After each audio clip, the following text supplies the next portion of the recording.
আর শুধু যে আপনাদের কলকাতার ছবি দেখালাম নিউ আলিপুরে তা নয়, আসানসোলেও নাকা চেকিং এ উদ্ধার প্রায় 16 লক্ষ টাকা। যে ছবি আপনাদের দেখাচ্ছি, নাকা চেকিং এ উদ্ধার হয়েছে এই টাকা। 19 নম্বর জাতীয় সড়ক কাল্লা মোড়ে নাকা চেকিং, তল্লাশিতে উদ্ধার 15,81,500 টাকা। আটক এক, তাকে জিজ্ঞাসাবাদ করছেন আধিকারিকরা। জানবো আরো বিস্তারিত। দীপক প্রতিনিধি রয়েছেন সঙ্গে। দীপক, দেখো, আসানসোলের কাল্লা মোড় 19 নম্বর জাতীয় সড়কের পাশে কাল্লা মোড়ে নাকা তল্লাশি করার সময় প্রায় 16 লক্ষ টাকা উদ্ধার করলো আয়কর দপ্তরের আধিকারিকরা। ইতিমধ্যেই যে গাড়িতে যে ব্যক্তি বসেছিল তাকে আটক করেছে পুলিশ এবং জিজ্ঞাসাবাদ করছে আয়কর দপ্তরের আধিকারিকরা। রানীগঞ্জ থেকে এই টাকা আসানসোলের দিকে নিয়ে আসা হচ্ছিল পুলিশ সূত্রে যা জানা যাচ্ছে, কিন্তু কি উদ্দেশ্যে টাকা নিয়ে আসা হচ্ছিল এবং তার টাকার উৎসর্গ কোথায়, এই টাকা কি কারণে কোন ব্যবসার ক্ষেত্রে নিয়ে আসা হচ্ছিল তার সঠিক নথি না দেখানোর ফলেই কিন্তু ইতিমধ্যেই আসানসোল উত্তর থানার পুলিশ তাকে আটক করেছে এবং জিজ্ঞাসাবাদ করছে। এবং নাকা তল্লাশি 19 নম্বর জাতীয় সড়কের কাল্লা মোড়ে সেই টাকা গোনার কাজ চলছে একদিকে এবং গাড়িকে আটক করে রাখা হয়েছে। এই মুহূর্তে কিন্তু নাকা তল্লাশি এখনো চলে যাচ্ছে 19 নম্বর জাতীয় সড়কে। যেমনটা তুমি জানো, বাংলা ঝাড়খণ্ড সীমান্ত এলাকায়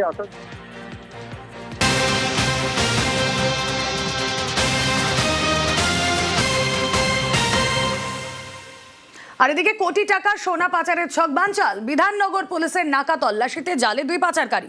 কলকাতা বিমানবন্দর থেকে সোনা পাচারের ছক, বিমানবন্দর থেকে ট্যাক্সি নিয়ে বেরোনোর সময় তল্লাশি। উদ্ধার 662 গ্রাম ওজনের সোনার গয়না। ব্যাংকক থেকে ধৃত 2 ব্যক্তি সোনা নিয়ে এসেছে। দাবি পুলিশের, কিভাবে শুল্ক দপ্তরকে ফাঁকি দিয়ে এত সোনা বিমানবন্দর থেকে বেরিয়ে গেল প্রশ্ন উঠছে।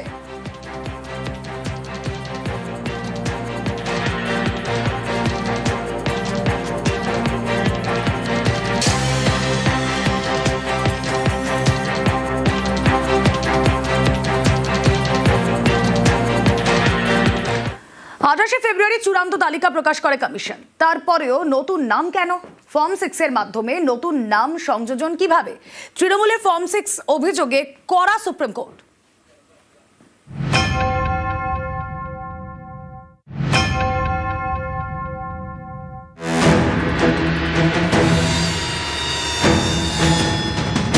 ফর্ম 6 ভোটার তালিকায় নাম তোলার জন্য এই ফর্মটি ফিল আপ করতে হয়। এই ফর্ম 6 জমা নিয়ে চাঞ্চল্যকর অভিযোগ করেছে তৃণমূল। তাদের দাবি, পশ্চিমবঙ্গের ভোটার তালিকায় বহিরাগত ঢোকাচ্ছে বিজেপি, যা মানতে নারাজ পদ্ম শিবির। বুধবার সুপ্রিম কোর্টে চলা এসআইআর মামলাতেও এই ফর্ম 6 এ কড়া সুপ্রিম কোর্ট।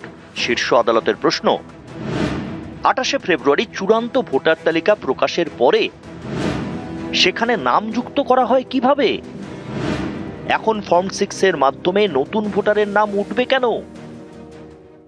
যে সমস্ত ফর্ম 6 তোমরা নিয়েছো সেইগুলো বুথে বুথে নোটিফাই করতে হবে। যদি 100টা ফর্ম 6 জমা দিয়ে থাকে তাহলে 100টা ফর্ম 6 কে নোটিফাই করতে হবে। সিওর অফিসে বসে কিছু হবে না, বা ইলেকশন কমিশনের যা বলে দিল তা হবে না। ফর্ম 6 একদম নোটিফাই করতে হবে বুথ ভিত্তিক। নোটিফাই করে সেই ফর্ম 6 এ যারা অবজেকশন দেবে সেই অবজেকশনে আবার হিয়ারিং হবে। এদিন সুপ্রিম কোর্টের আইনজীবী কল্যাণ বন্দ্যোপাধ্যায় বলেন, দিস্তা দিস্তা ফর্ম 6 জমা পড়েছে। নির্বাচন কমিশনের আইনজীবী তখন বলেন, মনোনয়ন জমার শেষ দিন পর্যন্ত নতুন নাম তোলা যায়। কল্যাণ বন্দ্যোপাধ্যায় বলেন, দিস্তা দিস্তা ফর্ম 6 জমা পড়েছে সিইও অফিসে, আমাদের কাছে ভিডিও আছে। নির্বাচন কমিশনের আইনজীবী বলেন, নাম তুলতে ফর্ম জমা করা অধিকার। কল্যাণ বন্দ্যোপাধ্যায় প্রশ্ন করেন, একজন ব্যক্তি কিভাবে 30,000 ফর্ম জমা করেন? প্রধান বিচারপতি সূর্যকান্ত তখন বলেন, আপনাদের আপত্তি থাকলে সেটা সেখানে জানান, আমাদের কাছে এই বিষয়ে কোনো নথি নেই। কমিশনের আইনজীবী ডিএস নাইডু তখন বলেন, আপত্তি থাকলে ফর্ম 6 এর বিরুদ্ধে অবজেকশন জানানো যেতে পারে। এরপরেই ফর্ম 6 নিয়ে কড়া মন্তব্য করে শীর্ষ আদালত। সুপ্রিম কোর্টের বিচারপতি জয়মাল্য বাগচি প্রশ্ন তোলেন, বলেন, 28 ফেব্রুয়ারি চূড়ান্ত ভোটার তালিকা প্রকাশ করা হয়েছে।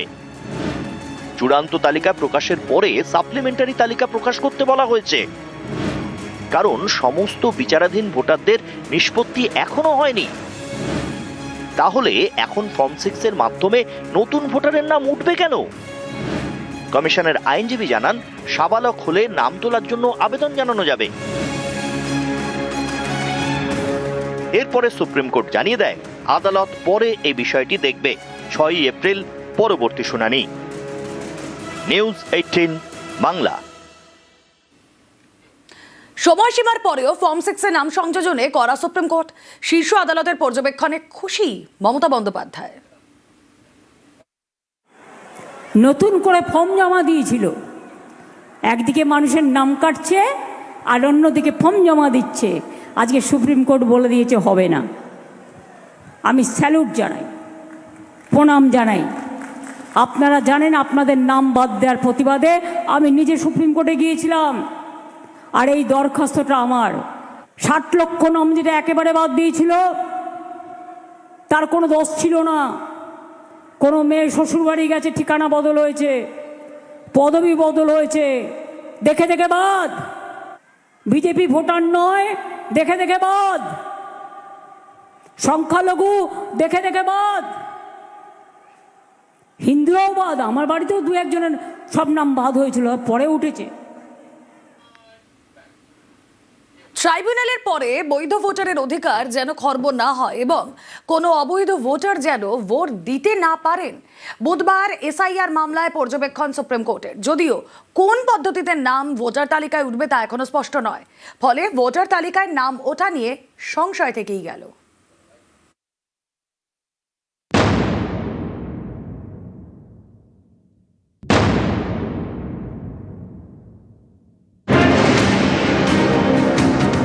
বুধবার সুপ্রিম কোর্টে এসআইআর মামলা শুনানির শুরুতেই প্রধান বিচারপতি সূর্যকান্ত জানান, কলকাতা হাইকোর্টের প্রধান বিচারপতি রিপোর্ট দিয়েছেন। তাতে বলা হয়েছে 45 লক্ষের নিষ্পত্তি হয়ে গিয়েছে। 7ই এপ্রিলের মধ্যে সব বিচারাধীনদের নিষ্পত্তি হয়ে যাবে বলে আশাবাদী। এই রিপোর্ট সন্তোষজনক, শুধু ট্রাইব্যুনালের বিষয়টি বাকি রয়েছে। নির্বাচন কমিশনের আইনজীবী জানান, জলশক্তি বোর্ডের ট্রাইব্যুনালের জন্য সময় নেওয়া হয়েছে। বুধবার থেকেই ট্রেনিং, বৃহস্পতিবার থেকে ট্রাইব্যুনাল কাজ শুরু করবে। এদিন মামলাকারীর আইনজীবী বিকাশ রঞ্জন ভট্টাচার্য বলেন, ট্রাইব্যুনাল যেন সব নথি গ্রহণ করে। তখন বিচারপতি জয়মাল্য বাগচি বলেন, ট্রাইব্যুনাল চাইলে জমা পড়া নথি দেখতে পারে, অতিরিক্ত নথি জমা নিতে পারেন। দুটি নিরপেক্ষ প্রক্রিয়া চালাচ্ছি। বৈধ ভোটারের ভোটদান সাংবিধানিক অধিকার। বাদ যাওয়াকেও ট্রাইব্যুনাল থেকে বৈধ ভোটার হয়ে ফিরলে তিনি যেন ভোটাধিকার প্রয়োগ করতে পারেন, কোনো অবৈধ ভোটার যেন ভোট দিতে না পারেন। ট্রাইব্যুনাল অ্যাডজুডিকেশনের পরে যদি কেউ ভোটার হন, তাহলে অবভিয়াসলি তিনি ভোটার হিসেবে আবার বিবেচিত হবেন। ফলে এইটা নয় যে বেসিক্যালি মানে এখন যা অ্যাডজুডিকেটেড হয়েছে, ধরুন 47 লাখ এখনো পর্যন্ত অ্যাডজুডিকেশন হয়ে গেছে। ফলে অ্যাডজুডিকেটেড যারা কেউ ধরুন ডিলিট হয়ে গেছে, তার নাম যদি ট্রাইব্যুনাল আবার ইনক্লুড করে দেয়, তাহলে অবভিয়াসলি তিনি ভোটার হিসেবে ট্রিটেড হবেন। আদালতের আজকে দুটো অবজারভেশন অত্যন্ত গুরুত্বপূর্ণ। এক, যে যাতে কোনোভাবেই কোনো বৈধ ভোটার না বাদ যায়। দ্বিতীয় হচ্ছে যাতে কোনোভাবেই অবৈধ ভোটার ভোট না দিতে পারে। ফলে এই দুটো অবজারভেশনই ক্লিয়ার করে দেয় যে আদালত কি চাইছে। সুপ্রিম কোর্টের পর্যবেক্ষণ, কোনো বৈধ ভোটারের ভোটাধিকার যেন খর্ব না হয়। কিন্তু এরপরেও ভোটার তালিকায় নাম ওঠা নিয়ে সংশয় রয়ে গেল।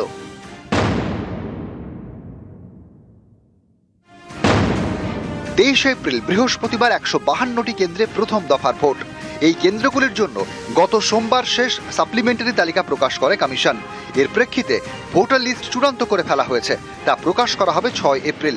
সেদিন প্রথম দফার মনোনয়ন জমা দেওয়ার শেষ দিন। নিয়ম অনুযায়ী মনোনয়ন জমার শেষ দিন যে ভোটার তালিকা, সেই অনুযায়ী ভোট হয়।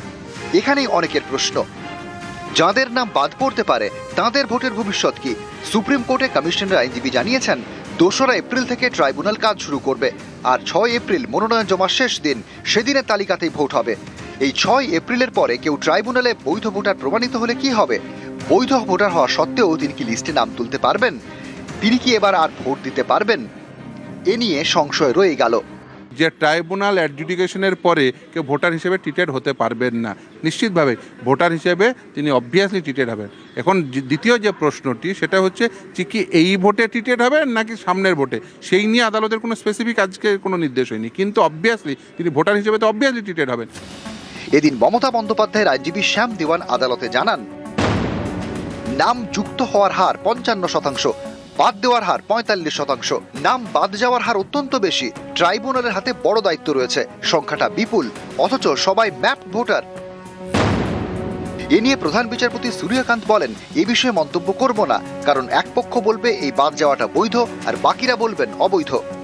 ট্রাইব্যুনালকে ইমিডিয়েটলি একটা সেট আপ করেছে কলকাতাতে, সব হিয়ারিং গুলো হবে। Tribunal will decide the case on the basis of the merit. Tribunal যেটা ডিসাইড করবে সেটাই ফাইনাল। ইলেকশন কমিশন অবজেকশন দিয়েছিল নতুন ডকুমেন্ট দেওয়ার জন্য। কোর্ট বলেছে না, যে ডকুমেন্ট যারা দেবে সেই ডকুমেন্টের ভিত্তিতে ট্রাইব্যুনাল উইল ডিসাইড। অ্যাপিলের ক্ষেত্রে যেটা অ্যাডজুডিকেশন অফিসারদের কাছে যে রেকর্ড ছিল সেই রেকর্ডটাকে ট্রাইব্যুনালে প্লেস করতে হবে। কি কারণে রিজেক্ট করেছে সেই রিজেকশনের কারণটা ট্রাইব্যুনালকে দেখাতে হবে। ট্রাইব্যুনাল সেই রিজেকশনের কারণটা যারা অ্যাপিল করেছে তাদেরকে দেখাবে। প্রথম দফার ভোটে মনোনয়ন জমা দেওয়ার শেষ দিন 6 এপ্রিল। কমিশনের নিয়ম অনুযায়ী সেদিনের প্রকাশিত তালিকাতেই হবে প্রথম দফার ভোট। এই 6 এপ্রিলে সুপ্রিম কোর্টে ফের শুনানি। নিউজ 18 বাংলা।